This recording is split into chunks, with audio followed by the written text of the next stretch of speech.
Hi everyone, welcome to Kolkata Cricket Cast. I'm your host Pratham. I'm joined by my mate Rohan, and today we're going to be discussing the second qualifier in this IPL 2021 season.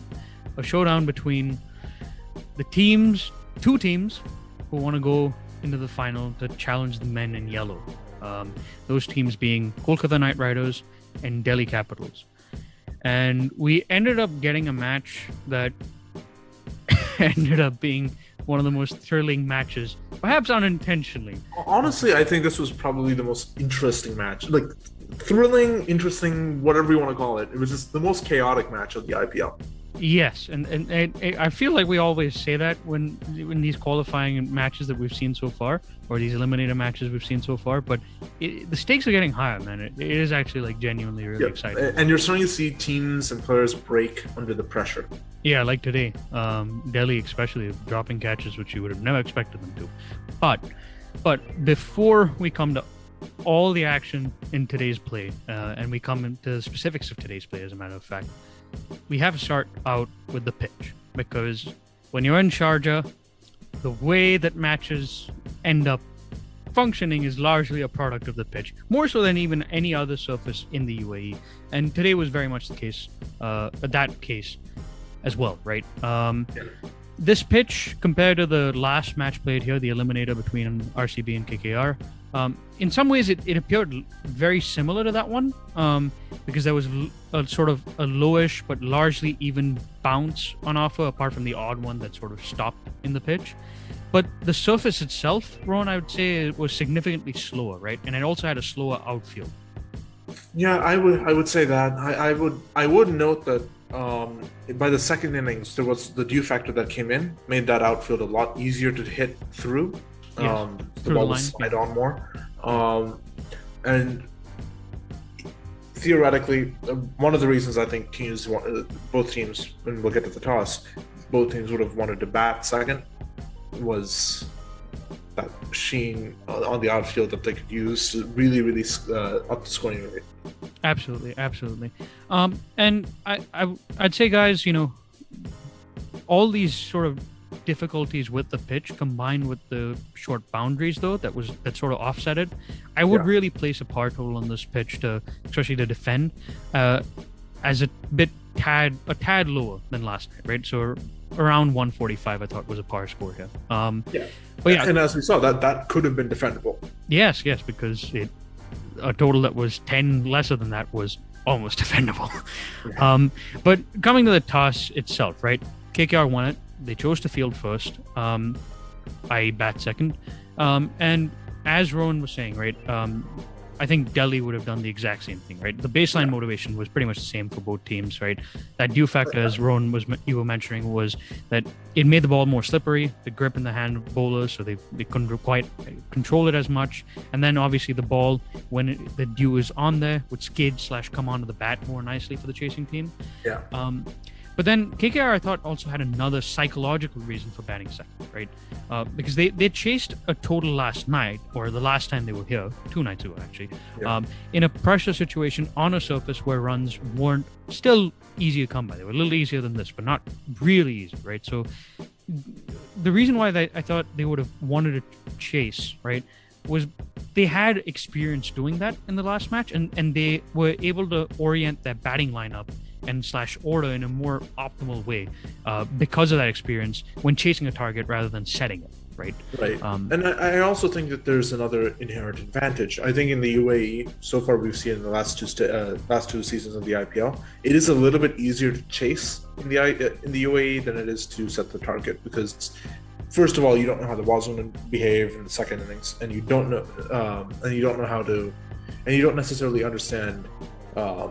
Well, not understand it. It's just a little bit psychologically easier to chase because it is a little bit cooler to bowl first when there's less humidity and less heat.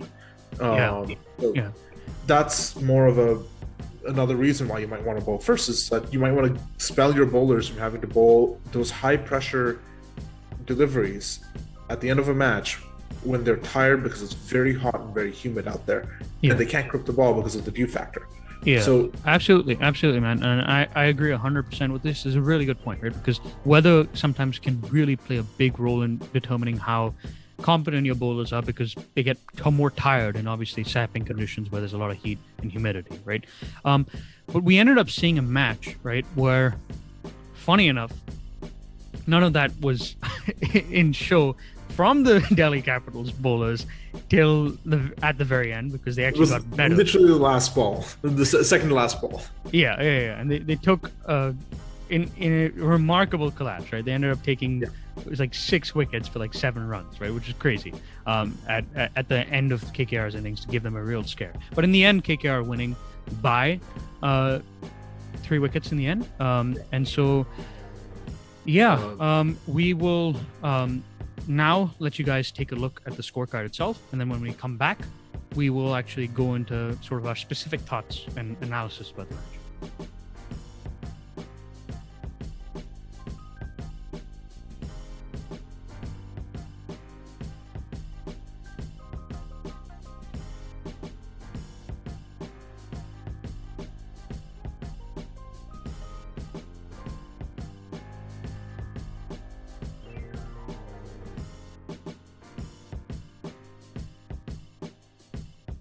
Now on to the specifics of the match, right? I thought Delhi actually did start fairly decently in those first 4 overs. They had 32 for none at one stage, right? So 8 runs and over, power play, no wickets lost. You would have taken that if they could have especially continued that for 2 more overs, right? I mean, I would not have necessarily, I wouldn't have been happy with it, but I would have taken it. I mean, no wickets down, but it's the end of the power play. You're not able to get, roughly speaking, I think you need to get to about 50 in a power play, just because it does get a little bit harder to hit out after the power play until you sort of get to the death. But it's but 32 isn't bad. You know, it could be worse. You could be 30, you could be like 20 and down like 2 wickets, right? No, they would have taken that. And one of the things that would have given them hope, Rohan, that even if it was a slightly slower start, they could have really gone on to bigger things, was Prithvi Shaw today, because he was very good. I also think that, especially hitting, he was one of very few the Mumbai bowlers to really score at a decent strike rate. Delhi batters, right? Yeah. Sorry, Delhi. Sorry, why did I think Mumbai? I'm confusing him. I'm playing mind games with you, man. I'm playing mind games with you. I'm still making you think about this dreaded Mumbai bowlers, even though you're. I know. I'm still doing that, and I'm also, because obviously his comparisons to the little master. Yeah, who is a Mumbai batter? But no, he was the only, other than Shubman Hetmeyer, who came down later in the innings. He was the only Delhi batsman to bat at over 120.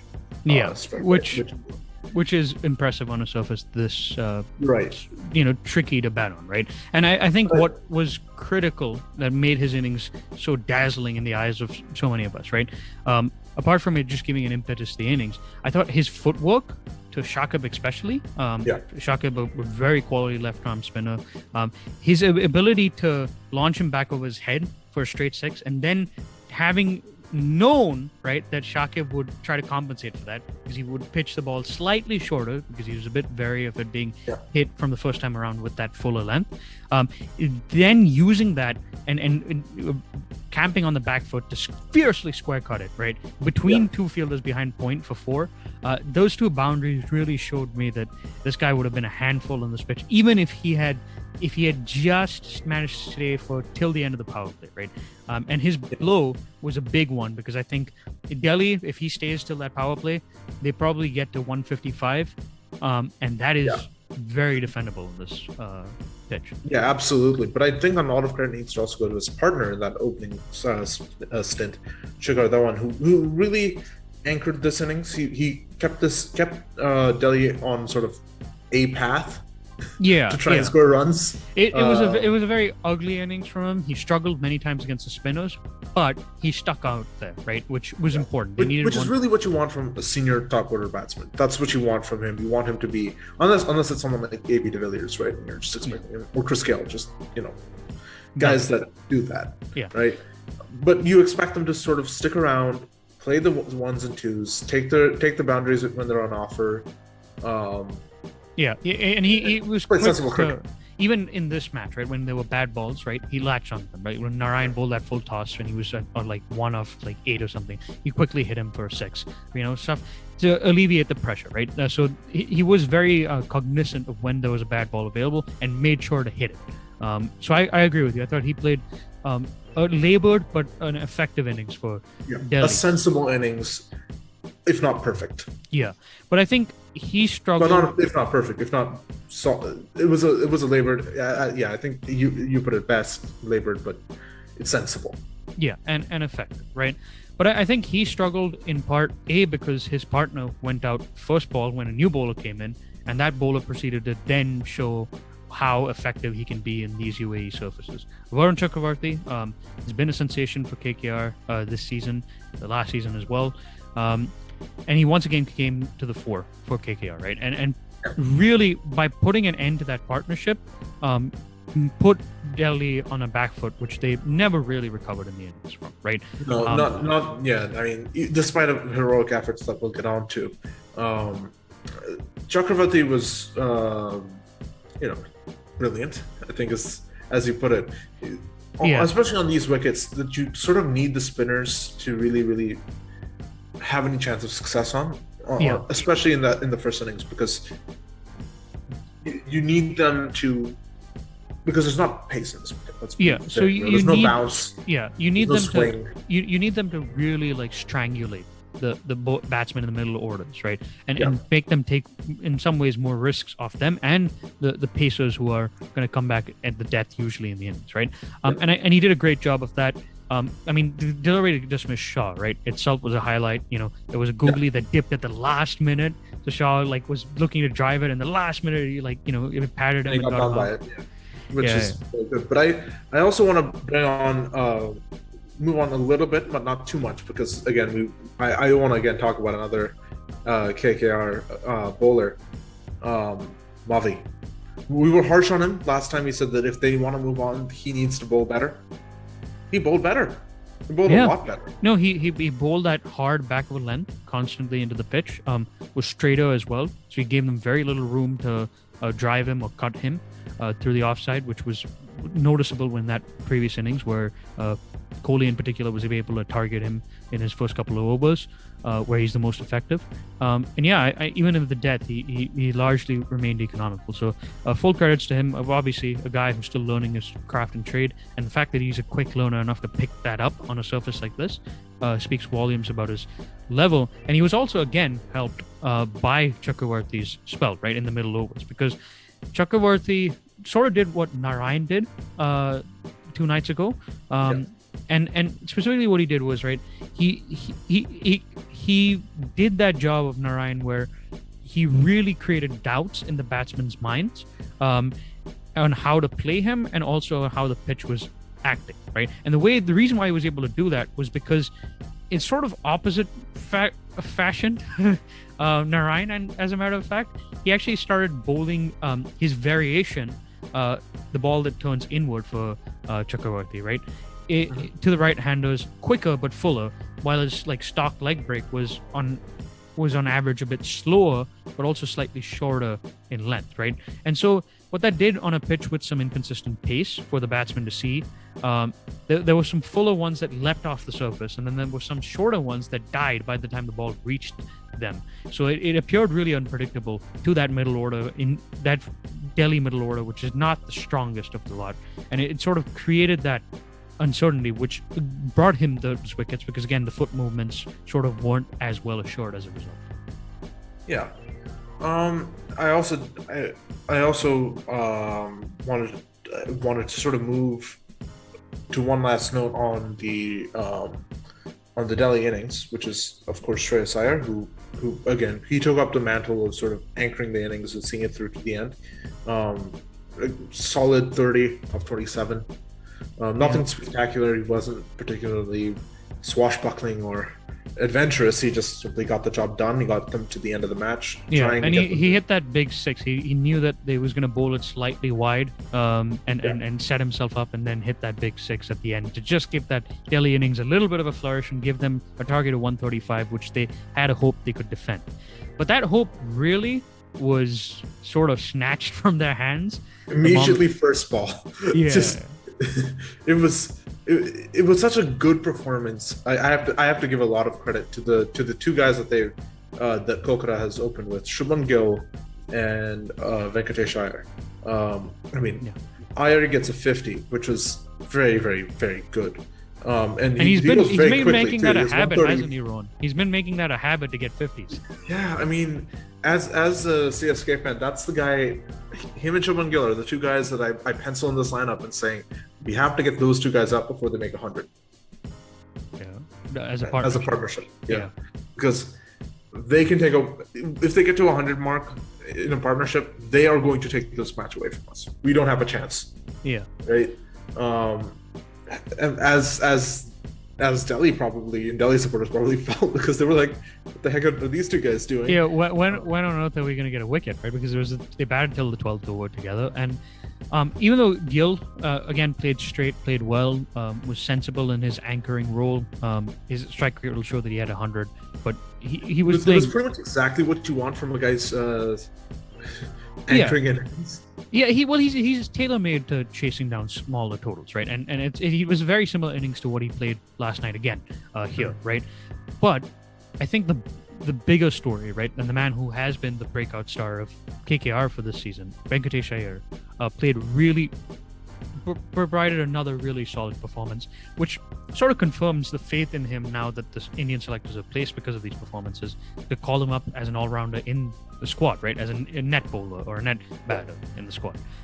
And it was kind of funny too, Rohan, because this innings sort of resembled a former Indian cricketer batting style, especially at this ground, Sharjah, before me. Saurav Ganguly, right? Left-hander, elegance personified, great Indian bat, or very good Indian bat, great captain for India. And what was so similar to me, right? What was so reminiscent, I should say, to me, was he used, like Venkatesh Iyer, skipped down the track, both to a spinner and to Rabada, a guy who bowls 140 kilometers. like that. You have something wrong with you. You try to charge Kagisa Rabada. But he managed to do it, and then managed to hit him for a huge six over long on, right? We're talking like 90, 95 meters on both occasions, right? And it was actually, yes, it might seem like, you have something wrong with you. Why are you charging Kagisa Rabada? Well, it might seem like the mannerisms of like a wild, a kid playing with a free abandon, right? But it was actually sensible if you think about the sort of pitch they're playing on, right? It's not a particularly quick pitch, so you're not going to worry about the bounce overriding you largely, right? If they bowl it in even a length that you potentially can think you can skip down the track and hit to. There's a bit of uneven vertical and sideways movements of occasion, sideways for the spinners, sideways for the spinners, vertical for the pacers, right, with the inconsistent bounce. So you want to negate that, right, in both cases, right? So if you sort of hit those if you come down the track, hit them over long on, so you're playing straight, so you're not having to worry about hack through the line, bounce issues or anything of that sort, right? And you hit those large sixes over that tinted roof, right? It actually really puts pressure back on the bowlers, because now they know that one of their stalker deliveries, right, isn't going to work. And it's really similar to how Saurav used to play, because I remember Saurav used to love that tinted roof that Iyer hit 2 sixes over as well. And he used to love it and hit spinners and pacers alike from it when they pitched a little bit fuller or on goodish length, right? Because of precisely that he wanted to, in Sharjah, when he was opening with such, and he wanted to put the pressure back on the bowlers, especially during the middle overs, which I think Venkatesh Iyer did really well. But it is funny too, right? We're praising him here. But like Ganguly in his earlier career, there was a weakness here that I don't think they exploited well enough, which could have cut this innings really short, right, Rohan? And that was the short ball. They didn't bowl the bouncer or the short ball nearly early enough in his innings. And the thing is, it worked at the end, right? Because Rabada bowls a short one, he pulls it, and it's the first time they actually decently directed, right? Like Andrik tried to bowl a couple, they were way off kilter, right? The one time he actually did that, right, he got out. And also, like Ganguly, he had this thing where he would sometimes just flash the ball when it was really wide. We're talking like almost wide, 7th or 8th stump. And he got a couple of flashy fours through there. If they had kept like a fly slip or something there, it might have helped as well. But all things considered, really good innings, and probably rightfully deserved the man of the match in performance. Absolutely, yeah. I mean, they don't win if not for him. That's my view. But let's move on to what really brought all of the fans to this match and made this match such an amazing finish. Yeah, the collapse, the almighty collapse that came out of nowhere, and it made me once again think, Rohan, that this KKR team is basically the IPL version of the Pakistani 1990s team, a team that always manages to find some way to almost snatch almost defeat. Lose the match and somewhat snatch it from the jaws of defeat. Yeah, defeat. But it really started out, Rohan, to your point, with even though there were some wickets that fell earlier in the piece, it really started out with Kagiso Rabada in that 18th over, right? Because it was 11 of 18 to get, right, at that point. Rabada basically conceded 1 run in that over and then got 1 wicket, right?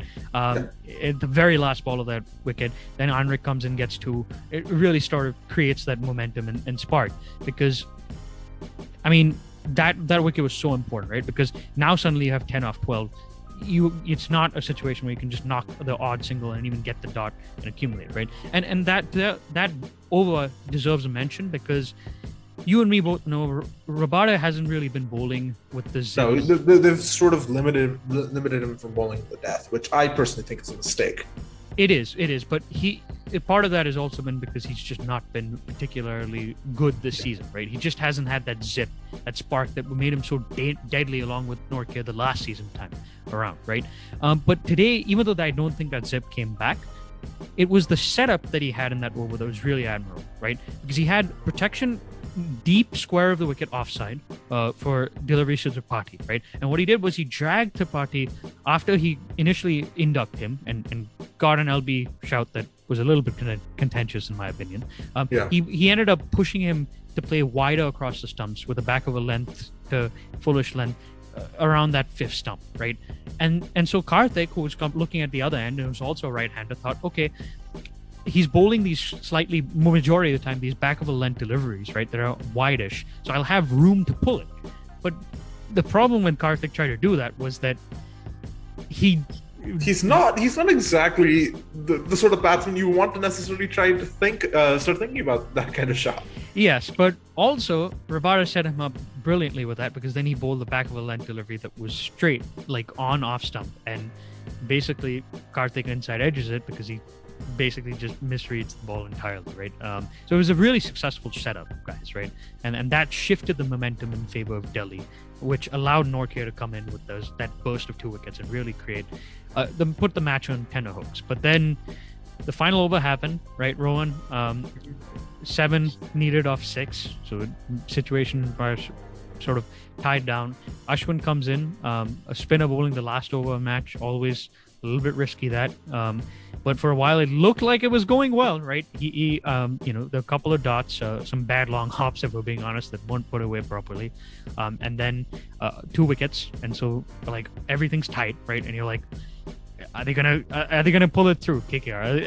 Have they choked? Because what was it at one stage? Is this the most predictable KKR collapse ever? Yeah, because what was it, like 6 off 2 to get at one point, or 6 off 3 to get at one point? Something like that, yeah. And then Tripathi comes in. He's been sort of lurking in the corner, watching Morgan. He's been stuck by a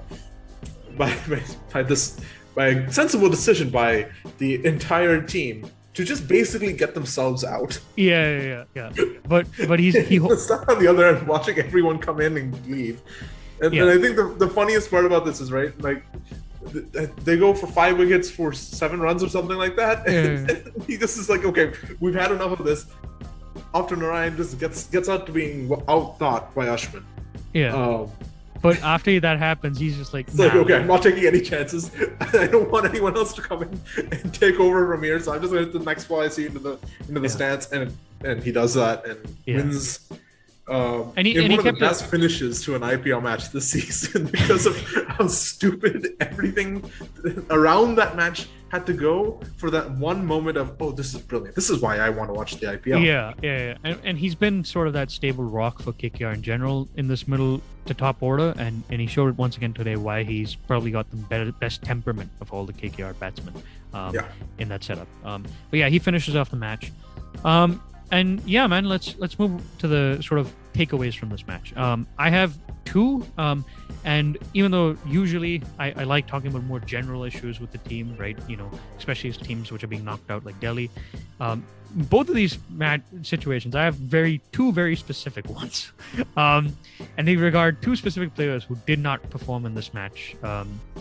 Really? Yeah, I mean, go for it. Yeah, first one from KKR. This is probably the worst I've seen Dinesh Karthik keep, and he's been dreadful with the gloves throughout this entire season. I'm just going to be honest here, right? Yeah. And barring one or two matches, he hasn't really performed as a finisher with a bat either, right? And Rohan, what's been so disappointing to see from Karthik as a keeper, because spoiler alert, I've never thought of him as a good keeper. He just isn't good with the mechanics of keeping. I've seen him struggle in England, seen him struggle in India, right? Tough places to keep, but you know, if you're growing up in an Indian environment, I expect you to be. If you grow up in India and you're playing your U19 cricket with spinners of the quality of Ashwin, you should have some ability to keep.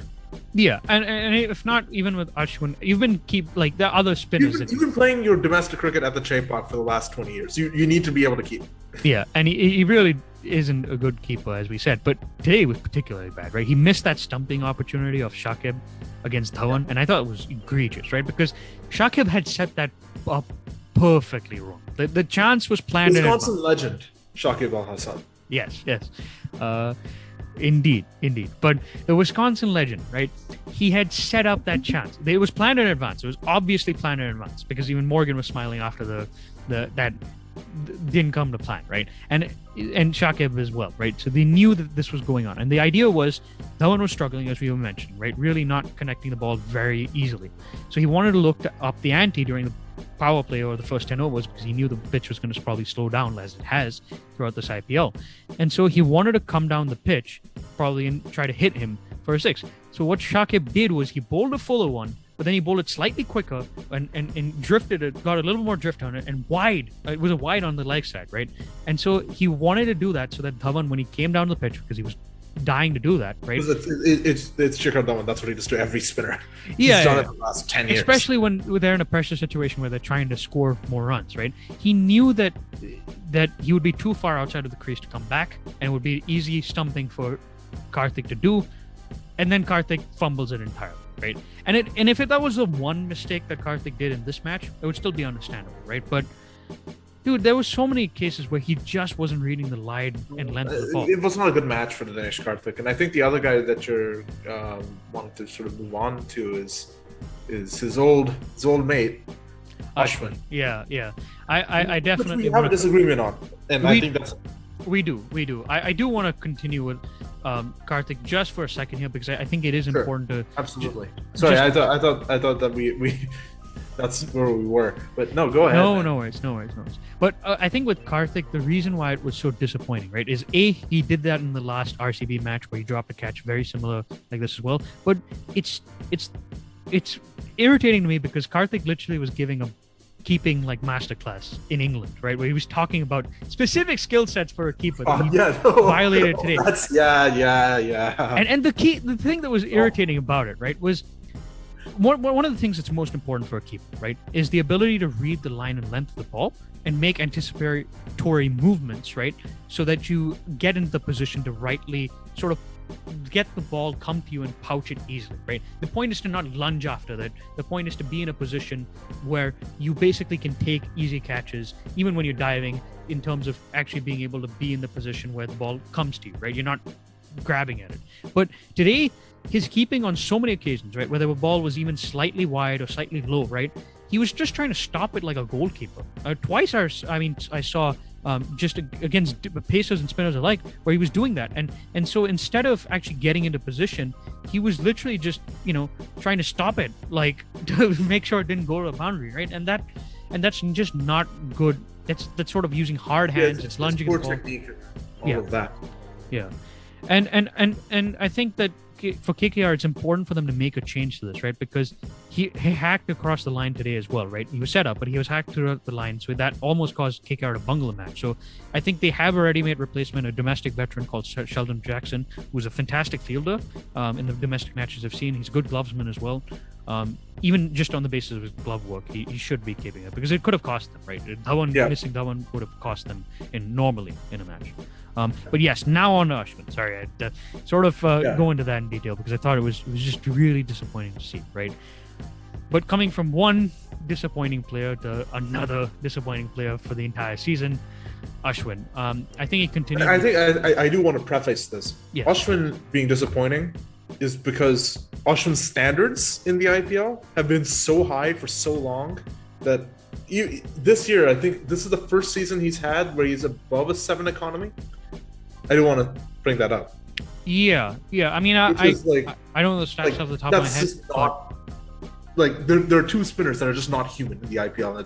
And for the longest time, it's been Rashid and it's been Ashwin. So Ashwin having a bad season means that he isn't taking wickets and his economy is above. He isn't taking that many wickets, and his economy is above like 6.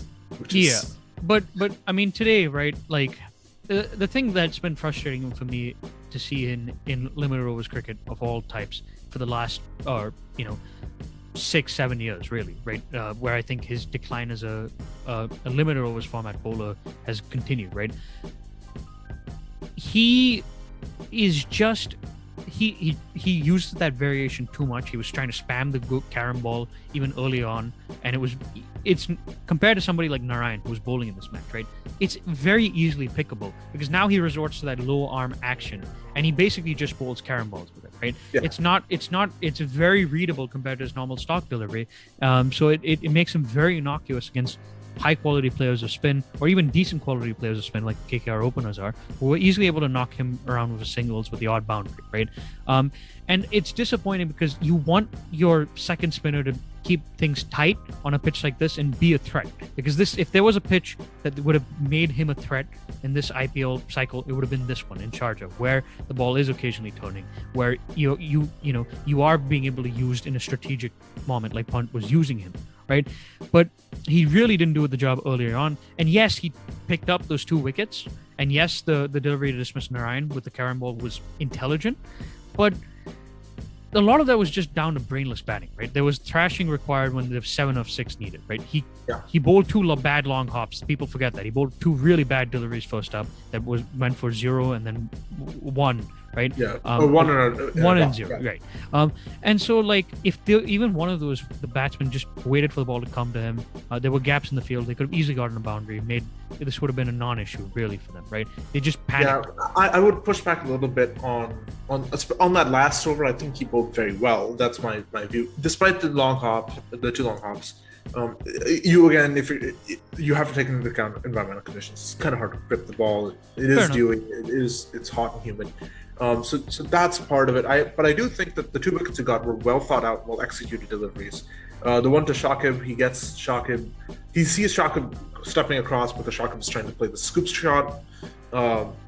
Personally, I don't like the scoop shot. I think it's a very risky shot. I think it's a shot that in a situation like that, you expect a senior player who's that experienced. Yeah, which is why I call it brainless batting. Right? Do exactly this exact situation in Bangladeshi colors, right? Yeah, and that's why I call it brainless batting. But to your point, right? He saw that happening. He bowled it a little bit flatter.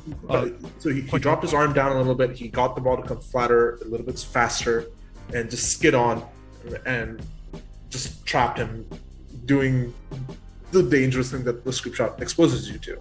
And then the delivery to Narayan, which I think was the one really good delivery in my estimation. That was a genuine peach. You have to there was a one time where I thought he bowled the carom ball and it made sense because Narayan, as you and me both know, we love him. He likes hitting sixes down the track, right?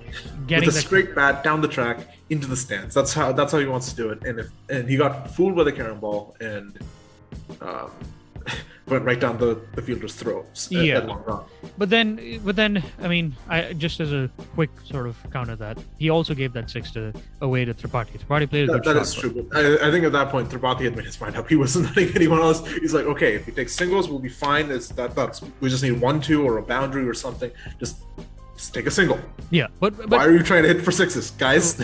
Just take a single. Right, but to your broader point, right, Rohan? To your broader point.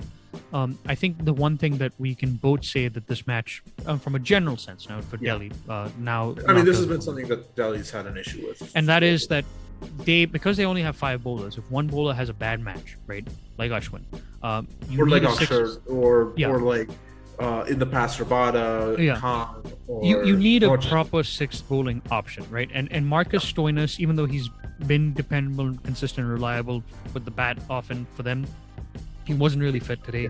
It looked like, and just in general, right? He's just not threatening enough as their sixth bowling option, right? So when Delhi come back and rue over this missed opportunity, because they had a very good chance of winning this IPL, they will look at the fact that they didn't have that balance of a sixth or seventh bowling option in that lineup that they could trust in current situations, especially like this. And I think that they will need to look deeply into maybe some young Indian talent, right, who are going to be in the auction cycle next year, who can be that 6 and 7 bowling option, but also give them better batting, right? I think another thing that they need to really consider when they're doing this is you have a good core of players. Yeah. There are, but you need an all-rounder who can bat up the order. Yeah. Because currently, their issue is that the 2 all-rounders, Akshar and Ashwin, are 7 and 8. That's what they are. They're not going to be any different.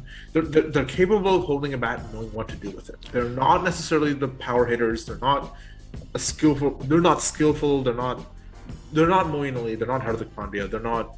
They're not Jason Holder, right? For the T20 format, they aren't really what you would call like could work as frontline batters, right? Which is a problem, and so that's why I think they should invest in somebody like SRH. Have a bunch of all rounders that are going to be released. SRH is basically all rounder central. So if I'm Delhi, I'm there are 4 or 5 guys in that team that I would be looking at during the auction. Absolutely. And one of them is Abdul Samad, but even outside of SRH, because we could go into all of those and we have a lot of affection for them, but even somebody like a Shahbaz Ahmed, right? Because them, Abhishek Sharma, Abdul Samad, these are guys, when they bowl, they have a knack of picking up wickets, right? And the biggest problem for their 5th and 6th bowling options combined for Delhi in this entire team lineup is that their 5th and 6th bowlers cannot take those wickets to break partnerships. Very often they just don't, right? And so they either need to concentrate on getting a 5th bowler who is more of a wicket taker, like a frontline strike bowler, like somebody like an Amit Mishra who they bench for the majority of the season, or if they want to go with Ashwin, pick the 6th bowling all-rounder, but make it so that it's a guy who has a knack of picking up those wickets, right? And I think that's where they really missed the plot, and unfortunately Rishabh Pant had to pay the price. But on a more positive note, final coming up, we'll be watching it. We'll be giving you our thoughts on it. Till then, stay safe. Make sure to tune in to the final match, and make sure to tune into our coverage of it. So we'll see you guys, and it's been great. See you guys. See you.